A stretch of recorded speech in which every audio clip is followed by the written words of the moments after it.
efektif ya. Jadi sebenarnya ini tuh saya masukkan kenapa? Karena emang saya melihat banyak tulisan yang memang apa ya paragraf itu kadang kurang efektif seperti itu ya. Kalau mungkin kita menulis di karya tulis seperti skripsi mungkin kadang masih dijumpai. Tapi kalau Anda sudah sampai di penulisan jurnal itu memang agak sulit ya. Jadi kalimat itu memang harus benar efektif dan padat karena di jurnal itu biasanya cuma minta beberapa word, misalnya cuma 10.000 kata, gitu. Sehingga untuk menggambarkan penelitian Anda yang segitu banyaknya itu harus kita pilah-pilah kalimatnya dan benar-benar satu paragraf itu harus benar efektif. Gitu.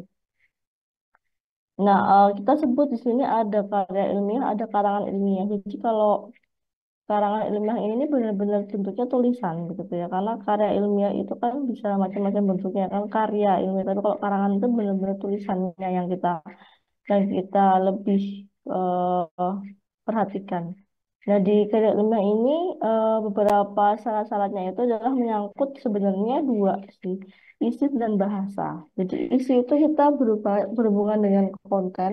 Artinya kalau konten menulis itu kontennya bagus, eh pasti dia akan mudah untuk dimengerti gitu ya. Maksudnya eh, apa seminimum requirement dia diterima itu mungkin akan bisa diterima. Tapi tidak hanya cukup di konten. Ketika penelitian Anda bagus, tetapi Anda tidak bisa menuangkan dalam tulisan yang baik, maka itu juga akan sulit untuk dimengerti. Jadi kadang-kala banyak sekali tulisan-tulisan penelitian yang sebenarnya bagus, tapi cara menuliskannya tidak runut, tidak sistematis, bahasanya kacau, SPO-nya tidak terpenuhi. Nah, itu akhirnya tidak menjadi sebuah karya ilmiah yang bagus gitu ya. Jadi penulisan itu tuh juga memengaruhi apa eh, baik tidaknya sebuah karya ilmiah Anda. Nah, persyaratan bahasa yang harus dipenuhi itu sebenarnya hanya ada dua ya. Jadi persyaratan penyusunan kalimat dan paragraf ya. Jadi bagaimana Anda membuat kalimat dan paragraf itu secara baik, benar, dan efektif. Seperti itu saja. Sebenarnya kita hanya terkait dengan isinya, konten dari hasil penelitian Anda. Yang kedua adalah di bahasa yang Anda gunakan.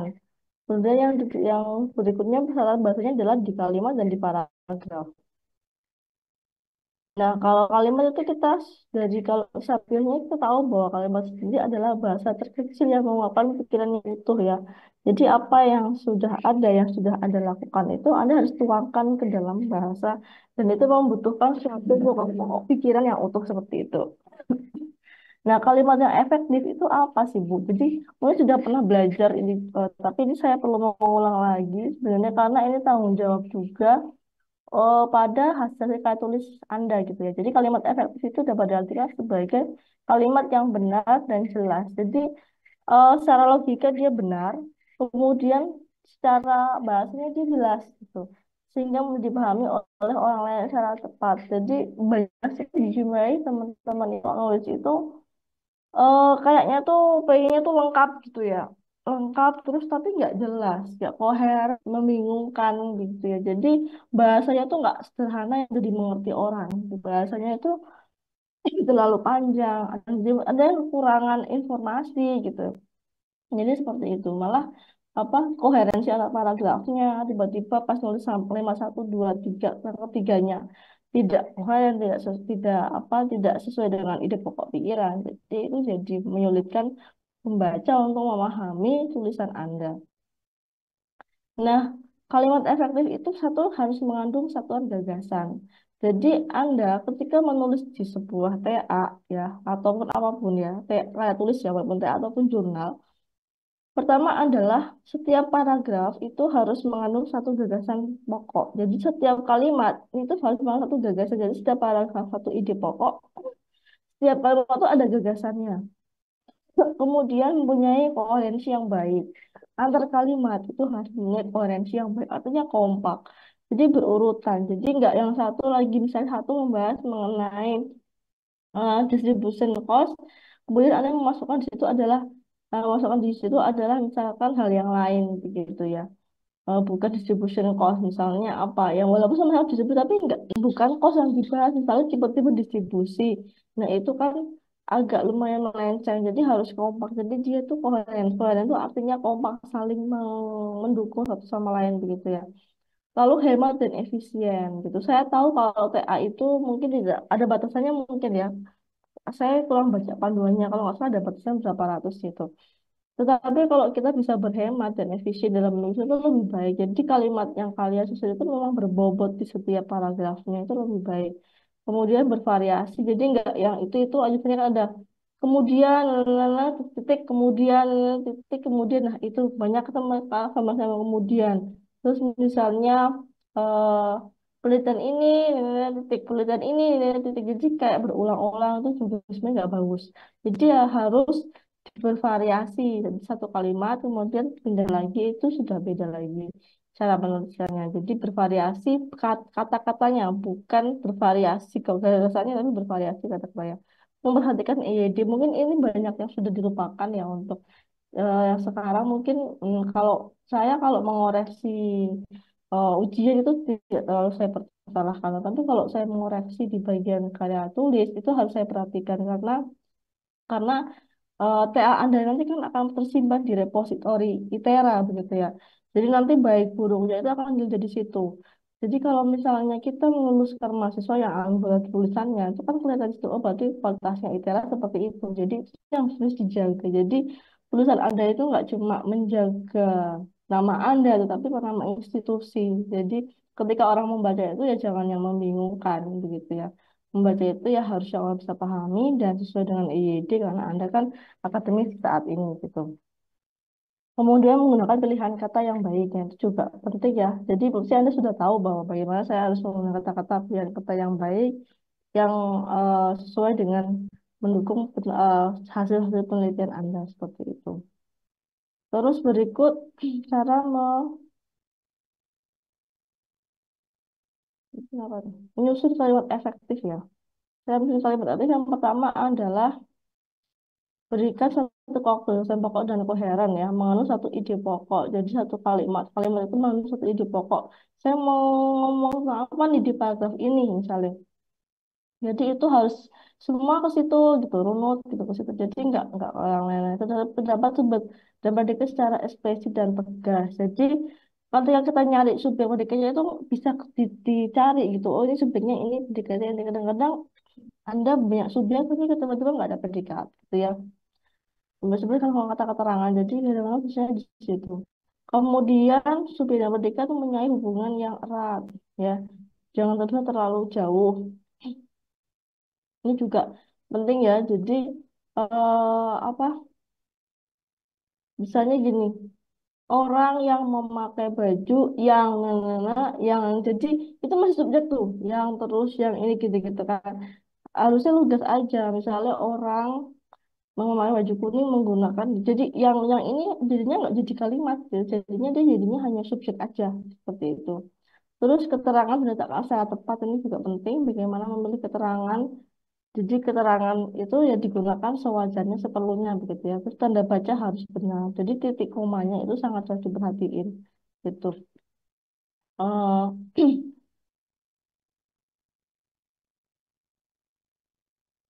nah kemudian hal yang tidak dalam mesin kalimat yang pertama adalah pengaruh bahasa yang tidak benar ya bahasa daerah ya itu juga karena gini saya memahami bahwa kita ini kan sangat beragam sekali ya daerah kita jadi kadang kalau di kamu sendiri misalnya kamu orang sudah tahu belum gitu ya kamu orang gitu sebenarnya itu kalau secara ejaan bahasa kalau ini ya nggak bisa nggak benar ya kamu orang jadi seperti itu nah itu juga pengaruh-pengaruh bahasa daerah seperti itu juga mungkin harus kita hindari kalau dalam bahasa pergaulan ya itu silahkan tapi kalau dalam bahasa untuk kasus itu nggak bisa gitu ya saya di sini di daerah ini adalah pengangkatan pegawai negeri itu belum ada surat keputusannya. Itu kan bahasa kita ngobrol aja gitu. Itu kok pengangkatannya belum ada keputusan. Jadi nggak bisa kita, tapi nggak bisa kita gunakan untuk ini untuk kayak tulis misalnya ini pengangkatan pegawai negeri itu kan di sini kan sudah S ya, subjek belum ada surat keputusannya seperti itu. itu bahasa ini kan predikatnya mana gitu kan. Verbnya ini kan sulit. Jadi disitulah caranya. Jadi ini ada kesalahan. Ini bahasa bahasa daerah gitu, bukan bahasa untuk karya tulis. Karena SPO-nya tidak bisa dibedakan secara jelas seperti itu ya. Jadi itu yang harus kita di sini. Ini kan bahasa bahasa karya. Jadi di sini kita sebut di sini, kalau di sini oke kita sebut sebagai, enggak bisa ya. Oke, ini kan subjek ya. Ini masih subjek. Sebentar. Aku nggak mau ya. Ini saya tidak mau. Sebentar. Sudah mau belum ya? Nah, ini kan masih subjek di sampai negeri. Ini kan subjek ya. Nah, kemudian kita belum bisa membedakan sama pos. Sebentar, ini ada masalah sekali nih. Agak, ini jadi saya gedein di sana nih bermasalah. Oke.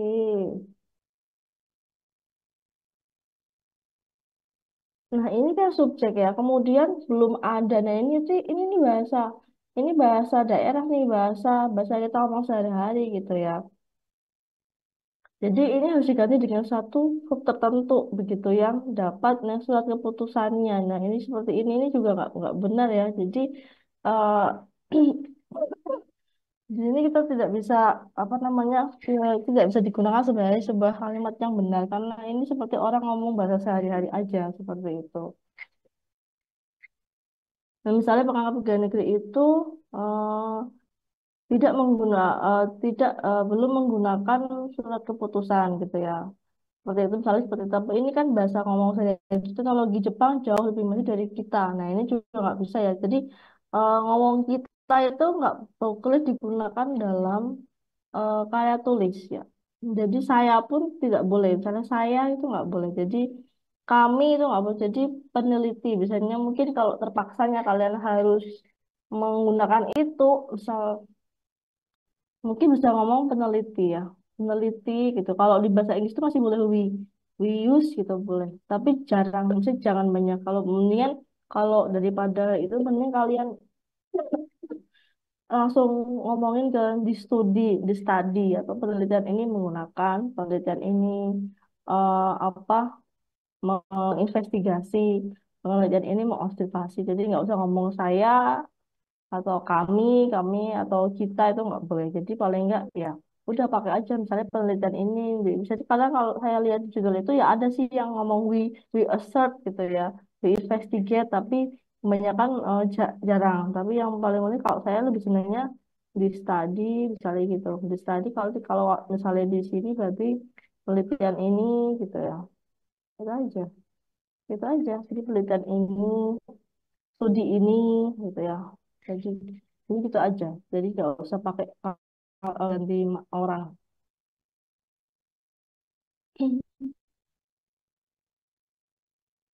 Terus bahasanya tidak perlu. Nah ini juga mungkin kalau istilah bahasanya nggak perlu ya nggak usah digunakan. Tapi kalau memang Bu itu kan apa namanya itu kan kalau bahasa Inggris mungkin nanti jelasnya di di jurnal ya. Misalnya kayak my name is, lulusan where, which cross, who to whom, with whom itu sebenarnya nggak boleh kayak gini ya. Ini nggak boleh sih. Saya nggak pernah ketemu. Paling paling paling itu saya gunakan that atau which, in which gitu ya. Ini kayaknya sih nggak boleh. Karena bukan bukan untuk bahasa bahasa apa bahasa karya tulis ya. Jadi biasanya kalau saya lebih ke that, which, in which atau apa seperti itu. Paling gitu. Terpaksanya. Tapi kalau bisa lebih sederhana, misalnya nggak perlu pakai tambahan where dan zamannya itu lebih baik. Kemudian bahasa asing itu harus bahasa dimiringkan ya, harus dimiringkan. Kalau Anda menulisnya di dalam bahasa Indonesia, kecuali kalau TA Anda bahasa Inggris, oke lah, nggak perlu diatur. Kalau TA Anda bahasa Indonesia, maka itu harus dimiringkan bahasa-bahasa asing dan digunakan seperlunya seperti itu ya. Kemudian Nah, kalimat konotatif. Nah, ini juga kadang-kadang banyak sekali yang ngomong kalimat konotatif ya. Kalimat yang memiliki mana lebih dari satu kata konotatif. Misalnya gini, lukisan Jamilah dipajang juga dalam pameran itu. Nah, ini kita mau ngomong, ini lukisan tentang Jamilah, orangnya Jamilah, atau lukisan yang bikin Jamilah gitu loh. Jadi kadang-kadang saya suka bingung loh, ini maksudnya apa ya? Kok kayak ada dua dua apa kayak ambigu gitu, ada dua pengertian. Jadi Anda harus memotong itu gitu, harus memotong kebingungan pembaca. Jadi subjeknya itu jelas. Misalnya di sini kalau misalkan ini lukisan Jamilah, lukisan tentang Jamilah misalnya gitu ya. Atau misalnya di sini lukisan lukisan yang dibuat oleh Jamilah gitu. Jadi harus kalau di dalam kasus tuh harus benar-benar bisa dibedakan subjeknya tuh harus bisa dibedakan lukisan yang dibuat oleh Jamilah misalnya boleh ya. Jadi harus ada juga yang misalnya gini, ada ngomong em, apa yang kemarin itu model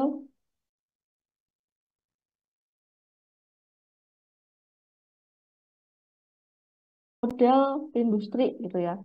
Saya bingung ini model model untuk industrinya atau yang diprediksi modelnya apa industrinya gitu ya.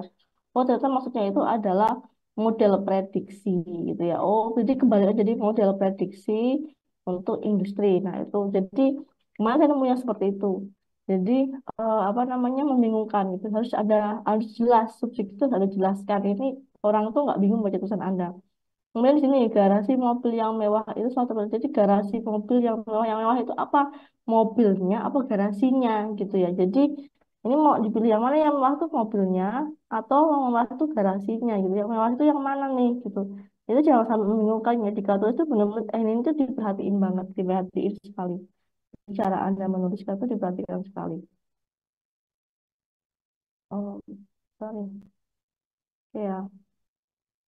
Nah, kemudian lanjut kalimat tidak lengkap ya. Jadi sekurang-kurangnya itu harus ada subjek itu dicek setiap ada di kalimat itu dicek di setiap ininya tuh udah belum ya subjek saya udah ada belum ya predikatnya itu dicek aja sendiri atau kalau enggak ketika sudah bertuliskan TA sudah selesai minta tolong temannya untuk ngecekin project saya benar-benar apa belum seperti itu ya. Hmm. Untuk kalimat tidak lengkap, film produksi dalam negeri yang kurang mutu yang tidak mampu bersaing di pasaran. Jadi yang film produksi dalam negeri yang kurang bermutu yang tidak ini kan tidak ada subjeknya gitu ya. Mana subjeknya gitu kan. Subjeknya maksudnya tidak ada predikatnya. Mana predikatnya susah semua nih. Tahu-tahu dari subjek langsung keterangan tempat gitu kan. Jadi dalam dalam kayak tulis itu SP harus bisa. Bisa yang kedua nih. Saya minta tolong Usman Jody. Kira-kira yang kedua salahnya di mana Usman? 10 orang masuk ITB. Halo Usman, cek. Ya Bu, Nomor 2 coba cek Usman. Salahnya di mana Usman? di sini dia masih nyebutin subjeknya doang Bu. Dan nyebutin Mm-mm. 10 orang itu. Predikannya belum ada. Ah iya betul ya. 10 orang masuk ITB yang berangkat 2 bulan lalu dengan menggunakan video ini dengan menggunakan ini untuk lawan dan yang tiba-tiba jadi ini yang semua nih sebanyak ini kalimat saya suka nemu lagi tuh. Jadi sebanyak ini kalimat nih udah panjang kemudian eh, tiba-tiba keterangan tempat gitu. Jadi kalau kalau di kereta itu harus ada SP kan minimal SP gitu ya. Nanti kalau kalian mau tambahin keterangan tuh silahkan gitu ya. Jadi seperti itu harus diperhatiin ya. Oke. Oh ya, satu kalimat itu saya pernah baca. Saya nggak tahu kalau di Indonesia ya satu, dua, tiga, empat, lima, enam. Satu kalimat itu kalau tidak salah maksimum 20 kata ya maksimum. Saya pernah baca itu ada pertanyaan seperti itu yang bagus ya. Di sini misalkan ini berapa nih? Satu, dua, tiga, empat, lima, enam, tujuh, delapan, sembilan, sepuluh, sebelas, 12, 13, 14, 15, 16, 17, 18, 19, udah 20 lebih ya. Jadi usahakan satu kalimat itu 20 kata gitu. Jadi itu kalau kalau saya pernah membaca itu, saya kan pernah membaca biasa, tapi katanya tuh orang itu hanya bisa menangkap benar itu maksimum 20 kata berkalimat.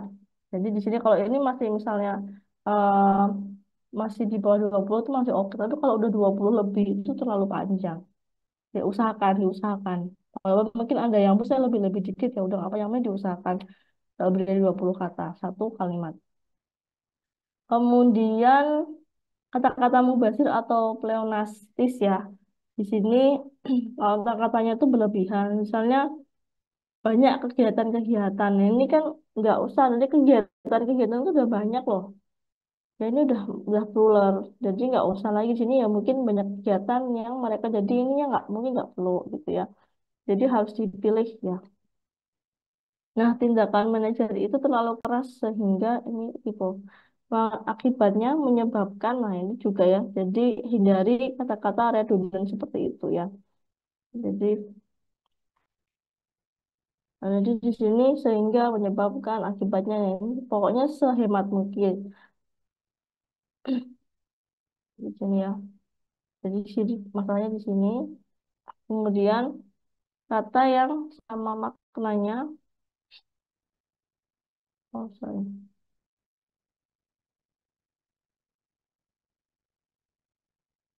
ini yang mana tadi? Ini. Kata yang sama maknanya misalnya adalah, merupakan, mulai, sejak, amat, sangat, nah itu juga dihindari ya. Saya ini pasti tahu semua. Kemudian terlalu panjang ini juga dihindari ya. Kalimat yang kalian, kalau misalnya kira-kira kalimatnya terlalu pendek boleh digabungan. Tapi kalau menurut saya lebih dari, kalau nggak lebih dari 20 kata ya silakan aja. Asalkan dia koheren ya satu dengan yang lainnya itu saling apa berkaitan itu nggak apa-apa. Kemudian yang berikutnya adalah di sini ya ribet.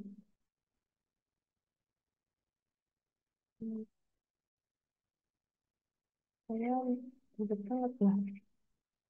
Oke. Nah, di sini memecah kalimat panjang menjadi beberapa kalimat pendek. Ini juga mungkin bisa kita lakukan. Syaratnya intinya kalau kita memecah syaratnya adalah harus memiliki salah satu jenis predikat gitu ya. Kemudian gunakan konjungsi antar kalimat dan kemudian perhatikan apakah kalimat yang tertulis memiliki koheren atau tidak. Jadi kalau misalnya tidak koheren, ya jangan gitu ya. Jadi eh, peralatan yang untuk bernafas dalam air telah ditemukan sehingga memungkinkan dilakukannya pengumpulan hewan laut dalam keadaan segar. Kalau ini bisa dipisah, ya berarti bisa asalkan kalau adanya peralatan untuk bernafas dalam air telah ditemukan pada itu memungkinkan dilakukannya. Jadi harus tetap disambungin lagi ke atasnya, gitu ya. Itu namanya coherence. Nah, kemudian paragraf. Nah, setelah kalian membuat kalimat yang efektif, kemudian kita harus membuat paragraf ya. Nah, paragraf ini apa merupakan kelompok kalimat ya, jadi langsung dari sebuah karangan. Jadi yang paragraf itu terdiri dari atas yang pertama adalah ada pikiran utama, kemudian ada yang namanya pikiran penjelas ya. Jadi pikiran utamanya apa, kemudian ada pikiran penjelas. Jadi satu paragraf itu minimal ini memiliki satu pokok pikiran utama dan beberapa pikiran penjelas. Kemudian memiliki keterpaduan atau koherensi. Jadi di sini eh, paragraf itu harusnya lebih dari dua kalimat ya teman-teman. Jadi jangan dua kalimat aja karena satu untuk pokok pikiran utama, kemudian beberapa pikiran penjelas. Jadi kalau teman-teman bikin satu kalimat satu paragraf cuma dua kalimat itu aneh. Satu buat udah pikiran pokok utama, terus satunya lagi penjelasan itu kan masih kurang ya. Jadi harusnya ya lebih dari dua kalimat lah untuk satu paragraf itu. Kemudian kepaduan atau koherensi. Nah, misalnya di sini eh, kita bedakan antara kepaduan dan tidak kepaduan, ya koherensi dan tidak koherensi. Yang pertama misalnya di sini adalah salahnya di mana ya? Yang pertama ya, saya mau tanya deh Mbak Dina, yang nomor satu tuh salahnya di mana?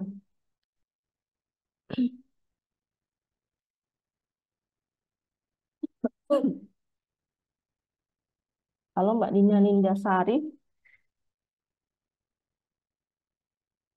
halo Mbak Dina, cek cek, Mbak Dina ada kah?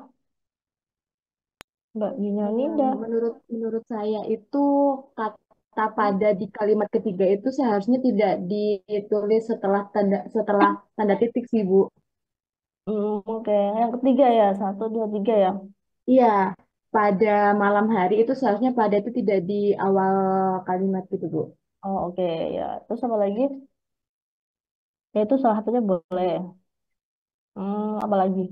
Di kalimat Mustang keempat kurang. itu Oh, Yogyakarta boleh. harusnya Y-nya besar Bu karena menunjukkan nama kota. Ya betul. Sip. Sudah? Ada Cukup lagi? Bu, cukup Bu. Oke. Yang pertama adalah itu boleh ya. Sudah banyak tapi juga apa. Yang pertama adalah koherensi. Jadi koherensi Mbak. Jadi koherensi itu yang pertama itu tidak membentuk koherensi, tidak ada koherensi karena gini, kita ngomongin kota Yogyakarta itu sebagai kota pelajar gitu ya. Harusnya itu nyambung, kota pelajar itu dibahas ya.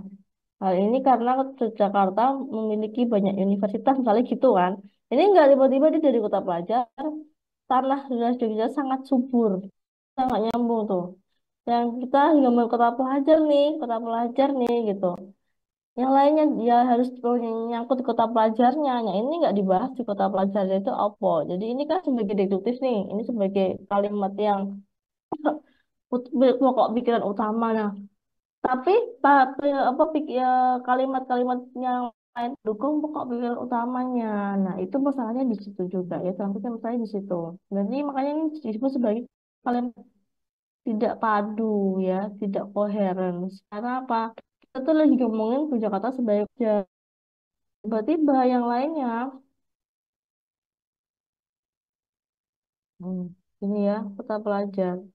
Nah, kemudian yang kedua ini udah melenceng nih, udah menyimpang nih, udah nggak bahas kota pelajar, bahasa yang lain. Nah, ini kan kayak gini-gini nih, tiba-tiba udah tahu-tahu kota bahas gudeg, tahu-tahu pendatang gitu ya. Jadi harusnya kalau kota pelajar ya kita bahasnya di kota pelajar, gitu ya. Misalnya di Jalan Malioboro sangat ramai. Kalau ini sebenarnya bukan kalimat untuk ini ya, pagi-pagi mau kelimah sudah banyak kendaraan yang lewat. Dan ini kan mendukung ramainya. Ramai itu kenapa sih jelasin? Ramai karena banyak kendaraan yang lewat gitu ya. Selain itu juga ada anak sekolah yang ada di jalan. Setelah itu ada jadi ketika ada membahas satu itu satu kecil ya. Maksudnya ini kita pakai bahasa yang sederhana. Jadi kalau Anda menulis itu, ya saya banyak temui banget nih di sini nih satu, kalimat dua itu nggak nyambung, nggak koheren gitu. Kita lagi bahas ramai kok bahas yang lain ini kita bahas kota pelajar kok bahas tanah yang subur, bahas orang jalan-jalan segala macem gitu kan. Jadi itu nggak koheren ya. Nanti dicek kembali di TA Anda. Yang seperti itu. Terus unsur paragraf itu ada tadi ya pikiran utama, pikiran penjelas, penegas dan transisi. Jadi di sini kalau pikiran utama itu inti persoalan atau gagasan yang ingin disampaikan dalam paragraf itu apa? Gagasan itu kadang-kadang bisa induktif, bisa deduktif, seperti itu ya.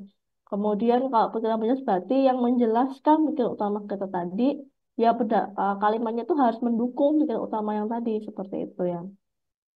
Jadi pikiran penjelas itu terdiri dari beberapa kalimat. Terus penegas, bagaimana saya menegaskan pikiran utama dalam paragraf yang berfungsi, misalnya sebagai pengulang atau penegas. Misalnya kalau Anda, misalnya tuh ada kalimat penegas tuh paling kelihatan tuh di pendahuluan, paling terakhir, sana nanti Anda tegaskan lagi. Penelitian ini eh, eh, berkontribusi pada, jadi Anda tuh jelasin di terakhir itu. Penelitian ini memiliki kontribusi pada eh, eh, model optimasi untuk menemukan biaya distribusi dengan pendekatan ini. Itu boleh aja. Jadi Anda sudah mengulang, terus Anda tegaskan di tahap itu boleh. Artinya negesin bahwa saya ini penelitian untuk mengisi gap yang ini loh, kayak gitu. Itu boleh. Jadi ada udah jelasin masalah penelitian terdahulu seperti ini. Setelah itu Anda tegaskan itu, nah itu biasanya itu boleh dilakukan. Kemudian transisi ini misalnya untuk penghubung antara paragraf ya, misalnya akan tetapi dengan demikian jadi seperti itu. Misalnya kalau transisi ini saya gunakan untuk menjelaskan gap. Misalnya eh, pertama adalah saya pernah bikin itu faktor yang mempengaruhi pertumbuhan industri begitu ya. Ini dengan menggunakan metodenya misalnya satu linier, satu menggunakan apa namanya, satu menggunakan statistik A, satu menggunakan statistik B, satu menggunakan metode optimasi C, satu menggunakan ini. Terus saya bilang akan tetapi gitu ya, eh, penelitian ini tidak mempertimbangkan sistem yang non linear gitu ya. Jadi itu kita kayak ini ada kurangnya penelitian di sini. Nah, itu biasanya kalau gap yang bagus, kalau saya meneliti TA yang bagus itu biasanya dia ada akan tetapinya. Misalnya, namun akan tetapi, nah berarti itu sudah jelasin bahwa yang udah digunakan terdahulu itu ada kurangnya loh, gitu. Jadi itu biasanya yang kalau Anda jajah paper internasional pasti ada yang seperti itu. Jadi, tapi ada beberapa kata-kata yang, namun ini masih akan ada kekurangan di sini. Jadi dijelaskan seperti namun penelitian tersebut masih memiliki kekurangan pada, nah apa? Nah itu biasanya itu ada gapnya. Tapi kalau TA ataupun yang tidak punya gap itu pasti biasanya nggak ada kata-kata ininya. Jadi dia atau mungkin dalam bahasa bentuk lain gitu ya.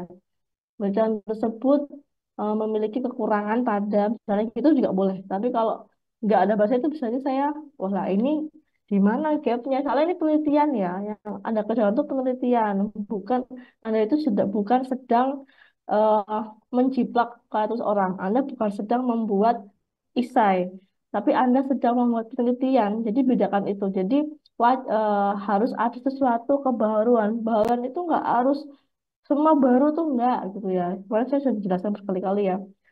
Paling enggak subjeknya beda. Maaf, objeknya berbeda itu udah baru.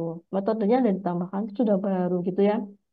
Kemudian variabelnya ada yang ditambahkan atau dikurangi atau apapun itu juga sudah baru. Jadi Anda itu sudah penelitian, bukan sudah membuat esai. Jadi itu yang kadang-kadang dilupakan sama mahasiswa, jadi nggak ada gapnya. Jadi bingung ini apa bedanya lainnya sama aja kok kayaknya nggak ada bedanya. Jadi harus dijelaskan di situ. Anda harus berani untuk menjelaskan bahwa posisi penelitian saya pembedanya itu dengan yang lain itu apa. Nah itu ya. Biasanya itu ada di transisi. Nah, ini misalnya ada di transisi penghubung atau itu bisa diletakkan di awal untuk sebagai intro. Kemudian pokoknya intinya ada PU dan PP ya. P, Pengiran utama dan pikiran penjelas, kemudian penegas. Penegas sebenarnya di akhir ya. Dan saya banyak sekali ketemu di beberapa paper itu yang sebagai penegas dan di akhir. Nah, kemudian ada dua aspek dalam menyusun paragraf. Yang pertama adalah alur pikiran paragrafnya. Alurnya ya tadi ya. Jadi kayak tadi yang masalah membahas kota yang lama itu alurnya ya udah ramai. Kemudian alur pikirnya dah antar paragraf ini yang harus diperhatikan mahasiswa ya. Antar paragraf itu juga harus di alurnya harus dipikirkan ya. Ini paragraf satu. Jadi harus sistematis nih tentang apa paragraf dua. Jadi misalnya saya ngomongin tentang eh supply chain gitu ya. Di sini misalnya supply chain itu saya jelasin tentang definisi misalnya gitu. Nah, jadi definisi dulu supply chain itu apa? Kemudian di sini adalah jenis-jenis supply chain misalnya gitu kan. Yang ketiga adalah penelitian supply chain saat ini misalnya gitu. Jadi itu disusun di awal dulu. Ya baru setelah itu kalian susun, kalian bisa membuat kalimat di masing-masing paragraf itu. Jadi gitu. Jadi biasanya kalau yang gampang itu udah ngerti nih mau nulis apa aja. Nah, kemudian alur pikir itu ada proses bernalar ya, mulai satu temuan satu pengetahuan, biasanya dibedakan induktif maupun deduktif ya. Ini juga menyangkut dari jenis penelitian teman-teman. Biasanya kalau penelitian deduktif itu biasanya digunakan untuk penelitian yang sifatnya itu kuantitatif biasanya. Kenapa bukan kualitatif? Karena kualitatif itu biasanya dia sudah menggunakan teori yang ada. Jadi teorinya dijelasin dulu, baru kita jelasin apa saja sih yang mendukung teori tersebut. Biasanya itu banyak digunakan untuk kualitatif. Kalau induktif biasanya banyak digunakan untuk penelitian yang kualitatif. Kenapa? Karena di situ biasanya Anda tuh memperoleh banyak banget informasi edukatif sehingga Anda itu sebenarnya sedang menyimpulkan satu teori dari semua penemuan-penemuan Anda. Jadi gitu. Kalau kualitatif biasanya seperti itu. Jadi kita tuh kan membuka diri untuk mendapatkan semua informasi dan data pada kualitatif sehingga di akhir tuh misalnya Anda harus menyimpulkan apa sebenarnya dari semua data yang Anda dapatkan itu intinya apa. Kalau itu beda, kita udah punya teorinya nih, terus kita mau buktiin teori itu dengan eksperimen-eksperimen kita. Nah, misalnya seperti itu. Atau kalau mixed method, itu bisa deduktif atau induktif. Ini bisa untuk yang mixed method ya.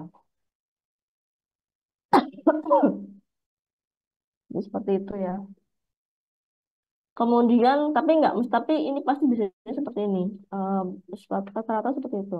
Kemudian kepaduan paragraf itu adalah kepaduan informasi yang merupakan syarat keberhasilan, merupakan syarat keberhasilan paragraf. Jadi kalau Anda sudah koheren paragrafnya, pasti itu informasi yang ditangkap orang itu juga juga akhirnya dapat dengan enak. Jadi kadang-kadang kita bisa membaca langsung paham karena memang kalimatnya itu padu.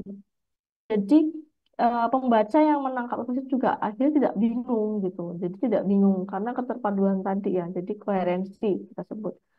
Tanpa adanya kepaduan informasi tersebut tidak menghasilkan satu paragraf. Jadi kalau kayak tadi ya, kalau satu kalimat satu bahas tadi tentang kota pelajar, yang kedua udah membahas yang lain, karena yang sumber ketiga udah membahas yang lain lagi. Nah, akhirnya nggak ada yang bisa kita tangkap dari satu kali paragraf itu. Jadi kepaduan itu sangat penting banget harus dilatih. Nah, kemudian paragraf deduktif di sini dimulai dari pikiran utama, kemudian menjelaskan ya ini sama ya. Di sini misalkan harga sebagian beras pokok naik akibat krisis ekonomi. Nah, kita langsung bahas beras. Nah, ini sudah menjadi satu pokok pikiran utamanya tuh ini. Kemudian dijelaskan sama pokok pikiran penegasnya. Kenapa naik? Misalnya, oh karena ada beras yang sebelumnya menjadi 2.000, berapa sekian menjadi sekian, dan seterusnya gitu ya. Nah, kenaikan harga sebesar sampai 100%. Nah, kemudian kalau di deduktif, induktif, sorry, ini berarti kebalikan dari deduktif ya, keterangan atau pikiran menjadi diletakkan di awal, kemudian diakhiri dengan pikiran utama. Misalnya di sini kita jelasin dulu padi beras merah adalah padi yang menghasilkan beras warna merah, nah, gitu ya. Kemudian sebagai bahan mokok, padi beras merah meyakini sebagai. Nah, terakhir setelah kita ini, kita gunakan padi beras merah merupakan satu komoditas pangan yang penting dan perlu dikembangkan. Jadi seperti itu ya. Jadi biasanya ini ada di kita apa kalimat pikiran utamanya ada di terakhir ya, terakhir. Nah, kalau Indonesia deduktifnya ada di awal dan di akhir ya.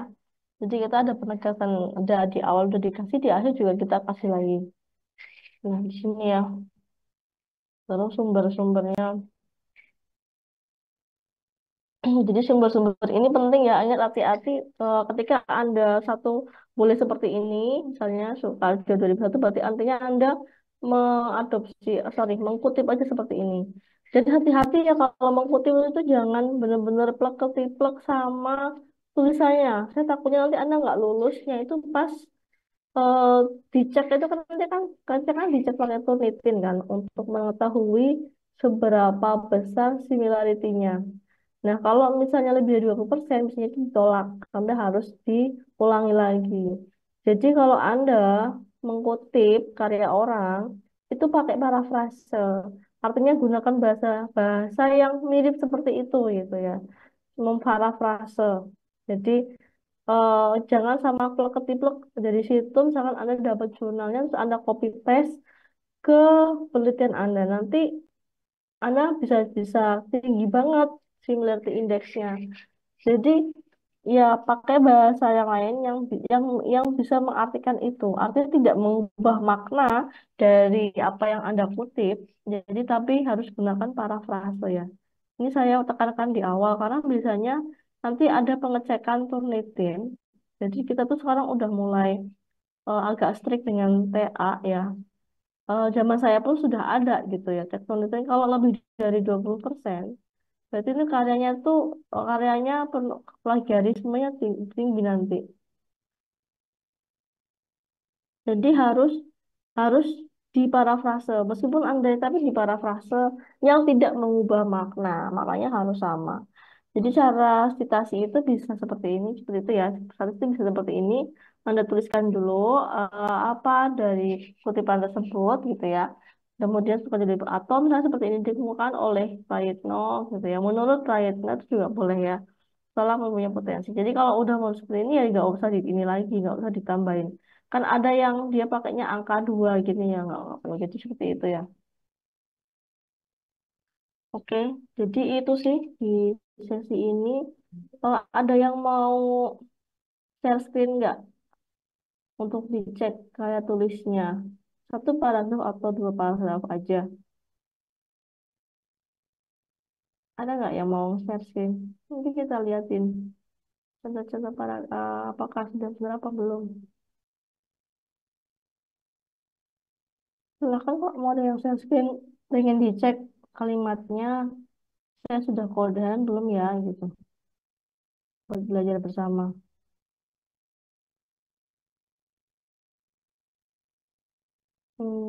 Saya coba contohkan dengan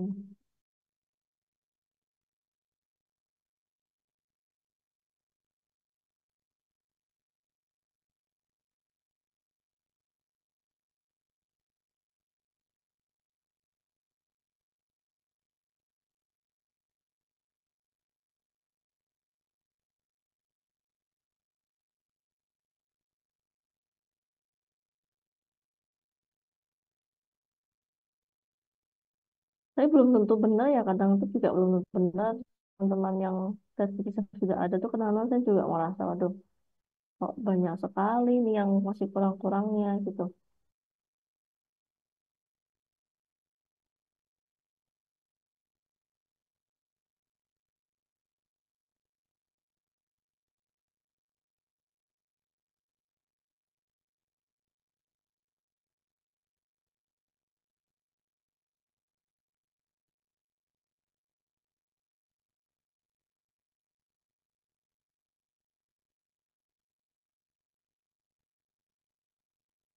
Hmm.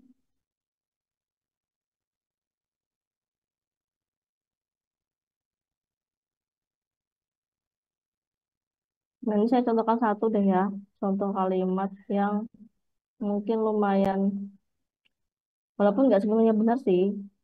Ini kita cek.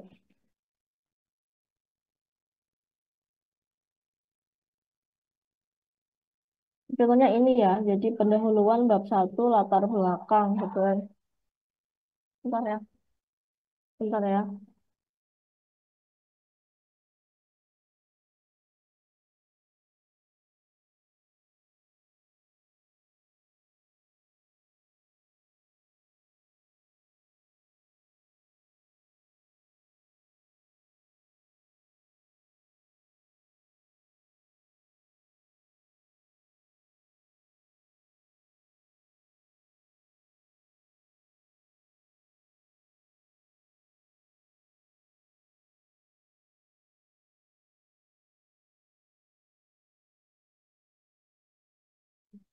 Benar ya, tadi ada yang bentar.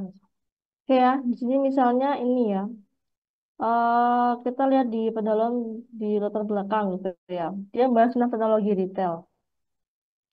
Teknologi retail memegang peran penting dalam menggerak pasar retail dengan memberikan berbagai jenis dan jangka layanan sesuai dengan format retailnya. Oke ya, nomor satu kita bahas tentang teknologi retail, berarti di situ sudah ada pikiran utama, begitu ya. Nah, terus di nomor kedua, pola teknologi semakin kompleks karena mengubah, jadi ini masih koheren karena dia masih ngomongin teknologi ya. Jadi mengubah layanan konsumen baik secara fisik maupun virtual. Kemudian yang ketiga, hal ini berarti ini masih ngomongin yang kalimat kedua ya. Hal ini meningkatkan persaingan di industri retail sehingga mendorong peritel menggunakan teknologi untuk mensuksesi cara-cara efisien untuk meningkatkan petugas manajemen dan pengawasan dalam berbelanja. Ini sebenarnya panjangan ini sebenarnya sekaligus tetap menghasilkan keuntungan bagi retail. Ini Anda lihat di sini nih. Jadi setiap dia ngomong itu dia kasih apa diberikan kutipan. Jadi nggak asal ngomong. Jadi yang ngomong ini itu siapa? Jadi harapannya sebenarnya di TA itu seperti ini. Jadi setiap Anda ngomong itu harus ada buktinya. Ya siapa yang ngomong itu gitu. Yang pertama itu biasanya itu boleh. Karena yang pertama itu biasanya tuh inti idenya Anda kan mau bahas ini. Tapi yang penjelasnya itu berikan siapa sih yang ngomongin itu gitu kan. Jadi ini yang Singhal tuh ngomong ini, Rogeven ngomong ini. Jadi seperti itu loh caranya. Jadi nggak asal. Misalnya Anda kan lulus aja tuh gitu gitu. Oke, fine kalau misalnya Anda memakai studi kasus ya. Tapi di situ tuh harus ada juga, harus dikalibrasi dengan karangan ilmiahnya, jangan dengan jurnal ilmiahnya apa. Jadi jangan ngomongin tentang UKM ini gitu ya, terus udah panjang lebar, tapi Anda lupa menuliskan datanya dari mana, kemudian apa feel metode apa ilmiahnya itu harus dimasukkan juga. Misalnya, uh, even ngomong seperti ini. eh Peningkatan pendapatan ini dipengaruhi oleh eh, apa jumlah permintaan produk. Nah, itu juga salah satu kata yang sebenarnya bisa diberikan eh, referensi dari mana Anda ngomong seperti itu. Jadi ini kalau kita lihat seperti itu ya.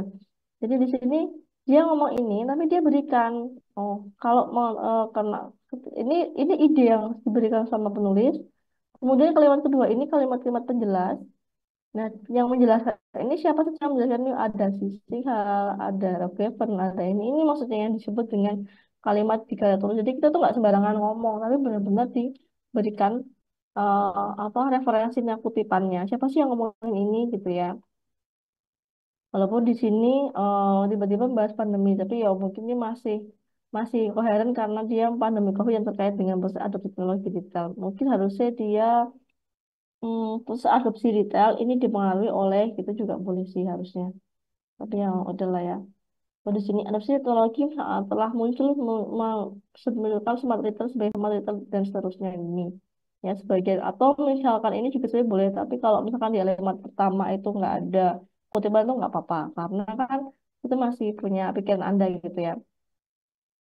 Sebagian besar retail negara maju telah mengonsumsi. Nah ini jadi apa smart retail ini harus didukung oleh beberapa beberapa bukti-bukti bahwa smart retail ini sebagai strategi penguatan interaktif. Yaitu apa? Jadi ya kalau dia ngomong sebagai strategi penguatan interaktif, jelasin bahwa negara itu juga mengambil untuk dan segala macam ini. Jadi dia sebagai strategi inovasi. Nah, strategi ini menurut SET ini menjanjikan banyak keuntungan serta pengalaman yang lebih baik. Nah, seperti itu ya. Contohnya keberhasilan adopsi dan seterusnya dan seterusnya. Jadi di sini nih, dari pendahuluan ini udah syarat banget. Artinya di sini pendahuluan itu kita tuh nggak sembarangan gitu loh ngangkat masalah ini. Tapi tuh beneran sudah ada yang ngangkat masalah ini gitu. Jadi seperti itu ya cara cara membahasnya ya. Ya cara membahasnya itu adalah seperti itu. Ya, walaupun nanti di sini mungkin kalau ini nggak kalau S1 nggak mungkin banyak banyak banyak tapi seenggaknya tuh ada bagian ini gitu loh. Ada bagian di mana Anda membahas penelitian terdahulu seperti apa gitu. Saya nggak mengharapkan yang sebaik ini tapi setidaknya itu ada gitu. Nah itu yang kadang-kadang tuh benar-benar dilewati sama manusia benar-benar lewat-lewat aja. Benar-benar saya nggak nemu gapnya, saya nggak nemu yang gap penelitiannya benar-benar nggak ada tiba-tiba udah langsung kalau semua dan itu pun tidak ada kutipannya. Nah, udah. Jadi ini kayak opini jadinya. Latar belakang itu bukan opini, teman-teman. Latar belakang itu fakta. Jadi bukan opini Anda, tapi itu fakta. Gitu ya. Jadi itu. Kalau ini nggak usah banyak ini ya, ini kan banyak ya karena levelnya. Jadi cukup cukup apa namanya? Ya, mungkin 8 page atau 7 page untuk pendahuluan itu cukup untuk S1 ya. Jadi cukup. Jadi seperti itu. Jadi nggak harus. Jadi ada bukti setiap kalian eh, membicarakan tentang tulisan itu ada buktinya gitu. Nah ini ada yang satu juga sepertinya. Hmm. Kalau saya sering ketemu tuh ya nggak ada buktinya ya. Hmm, kayak semacam opini gitu. Pendahuluan tuh kayak opini jadinya. Nah nggak ada kutipan sama sekali. Lagi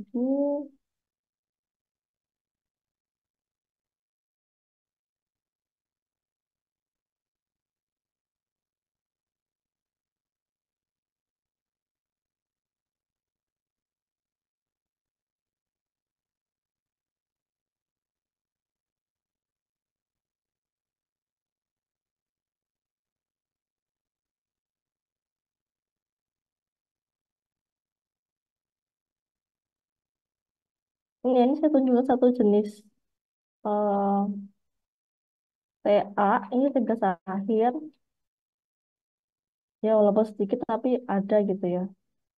Tapi harusnya kan dia ada sini misalnya,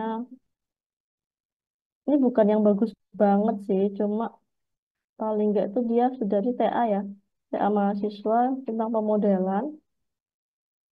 Nah, di sini dia menjelaskan sampai saat ini telah menjadi masalah yang sangat sebenarnya perlu diperhatikan gitu. Di sini dia sudah ada sedikit kutipan ya. Yang saya aku tuh di sini sudah Tuchel Taman gitu mengatakan bahwa banyak timbangan sama harus sudah dan jadi dia sudah berusaha, sudah ada upaya lah. Ini TA ya, satunya TA.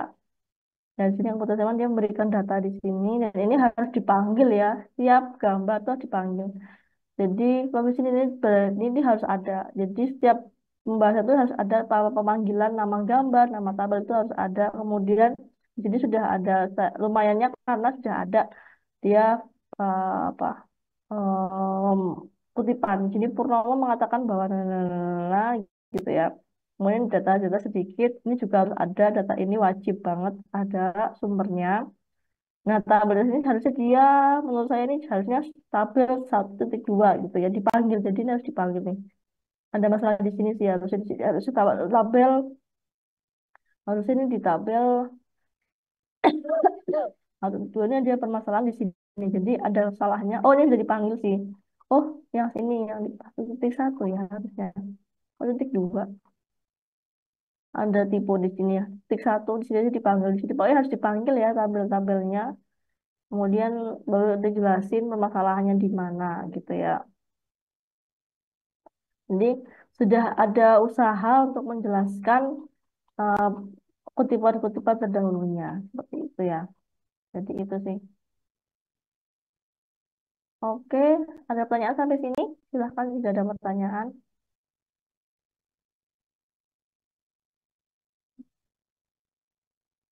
Silahkan jika ada yang bertanya ya.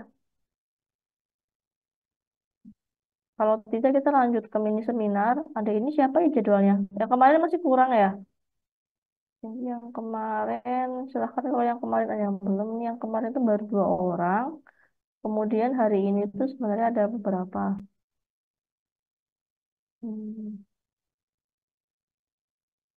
Silahkan kalau yang belum selesai penelitian bisa progres dulu ya. Progresnya itu sampai mana? Saya nggak memaksa harus selesai. Mungkin ada yang sudah kelihatan banget penelitiannya, ada yang masih bingung gitu ya.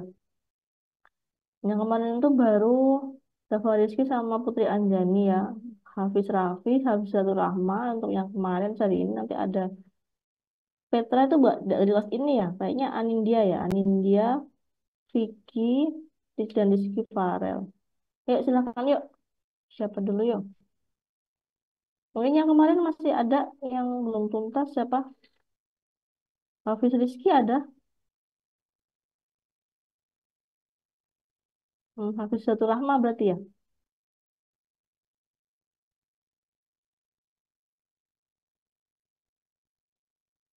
Oh gitu, oke. Berarti kita lanjut aja ke Anindya ada. Anindya. Ada Ibu. Oh ya silakan Mbak Anindya 5 menit aja ya. 5 menit. Kita bahas. Oh bisa stasiun nggak? Belum bisa ya. Sebentar, sebentar. Dulu datanya. Oh udah bisa kok. Silakan, silakan.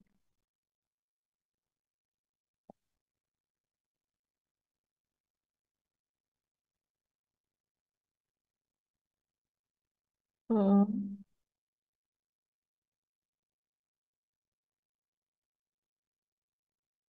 Soalnya ini putus-putus ya. Apa saya yang putus-putus ya ini?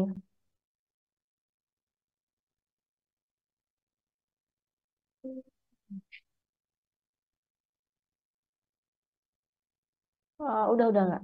Silakan. Silakan Mbak.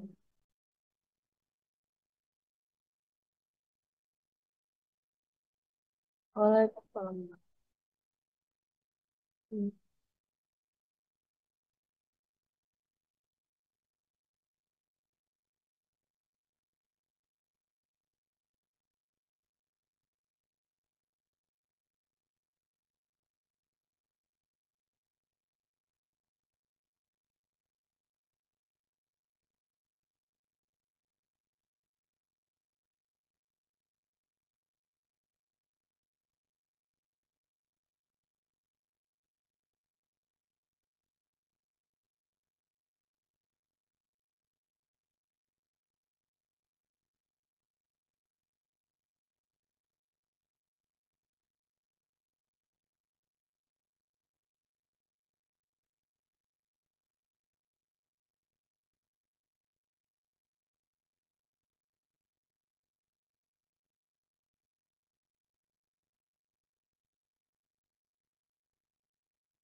Hmm.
Ya, terima kasih Mbak. Kalau dari saya untuk visual look-nya tuh udah bagus ya. Jadi jelas gitu. Yang pertama di latar belakang ya Mbak. Untuk latar belakang itu kalau menurut saya tadi kan Mbak kan menjelaskan ada beberapa penelitian terdahulu itu kan. Tapi di coba diklik di latar belakangnya.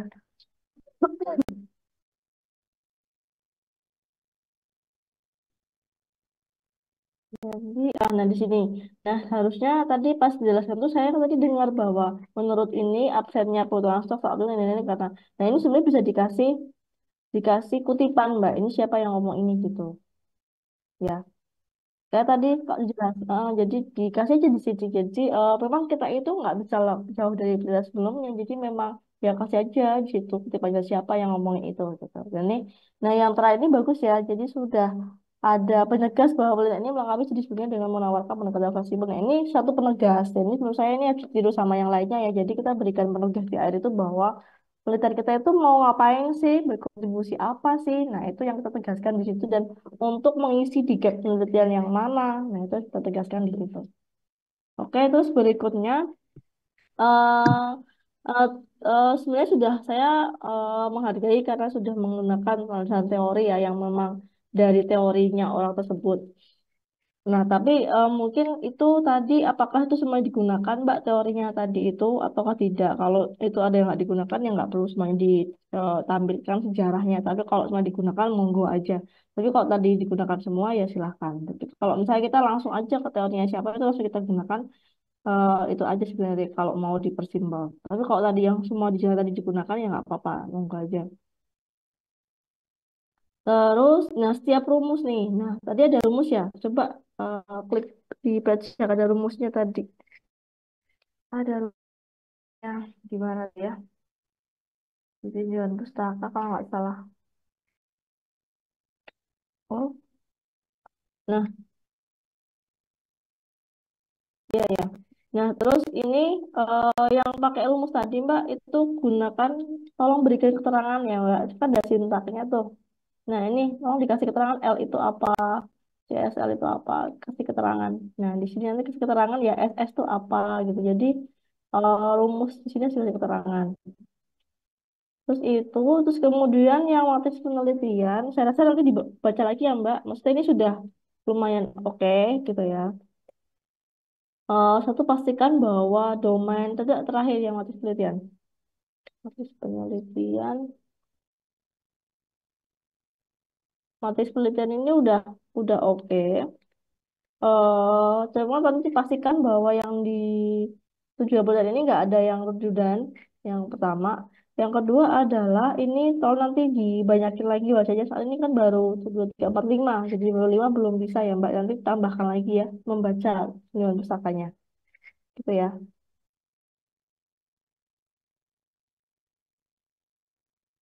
Hmm?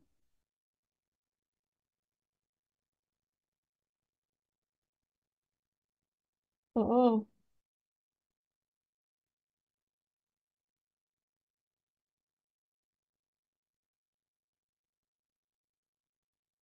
Oh, kalau bisa yang sangat terkait dulu aja. Yang sangat terkait dulu. Ini kan tentang supply chain ya. Mm. Nah, jadi Mbak kalau mau supply chain dulu aja. Jadi supply chain dulu aja. Tipenya gitu. Jadi kalau ini udah ngomongin supply chain kan domain supply chain kan udah di supply chain nih. Tujuan yang pertama, dua, tiga, empat. Ya berarti harus di supply chain aja. Cuma dicari ya supply chain. Tapi ini kayaknya kurang ditambahin lagi deh Mbak. Tambahin lagi. Soalnya nanti kalau ini ngerubah nanti jadi beda ini. Beda pikirannya. Jadi beda alur pikirannya ini kita lagi ngomong supply chain nanti Mbak tambah yang lain. Jadi kalau udah bagus ini supply chain semua ya sudah cari lagi Mbak. Ini kayak masih ada yang kurang. Masih banyak, masih hanya 5 kan. Jadi mungkin tambahkan lagi ya. Kalau mahasiswa saya tuh kemarin tak suruh 15 jadi minimal 15. Tambahkan lagi lah, jangan 5 itu kurang banget sih 5. Itu aja ya Mbak. Sukses ya. Oke. Apa?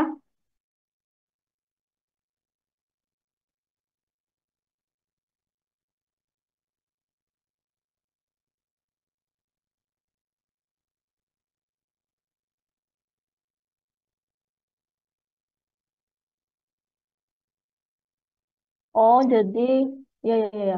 Jadi ini kan dari metode ya, metode sebenarnya kan lebih fokusnya ke pengembangan metodenya kan. Iya, pengembangan metodenya. Nah, apa yang mau metode itu biasanya harus divalidasi dengan data di lapangan, Mbak. Ini itu sih. Halo, cek. Halo, Mbak. Jadi kalau pengembangan metode itu validasinya dengan data di lapangan. Jadi seperti itu. Jadi kita cek bahwa metode kita ini apakah bisa untuk mengukur yang ada di lapangan itu gitu. Bisa nggak gitu. Hasilnya lebih baik apa enggak. Kalau misalnya ada penelitian yang sebelumnya sudah pernah metode itu tersebut, metode yang dulunya tuh kayak gimana, terus kita pakai mengembangkan metode ini, kita cek, ternyata metode saya lebih baik gitu. Nah, itu nanti diukur sebaik apa gitu. Jadi lebih baiknya bagian apa gitu. Jadi seperti itu cara membahasnya. Jadi comparison. Misalnya kalau penelitian yang bagian-bagian pengembangan metode, pengembangan model, kita tuh fokusnya membangun modelnya, membangun metodenya, situ penjelasannya. Nanti sampel itu kita gunakan untuk memvalidasi model atau metode yang kita kembangkan tersebut. Apakah model itu lebih baik apa enggak gitu ya. Jadi seperti itu. Ada dua, misalnya kalau studi kasus kan kita base kasusnya. Kalau ini kalau pengembangan model itu kita menggunakan itu tuh sampelnya itu untuk memvalidasi metode dan ataupun model yang kita bangun seperti itu sih. Ya, sama-sama. Ya, silakan. Yuk, lanjut yang kedua. Anda Hafiz Raffi nggak ada ya? Oke, lanjut ke Vicky Maulana. Ada Vicky Maulana. Ya, silahkan.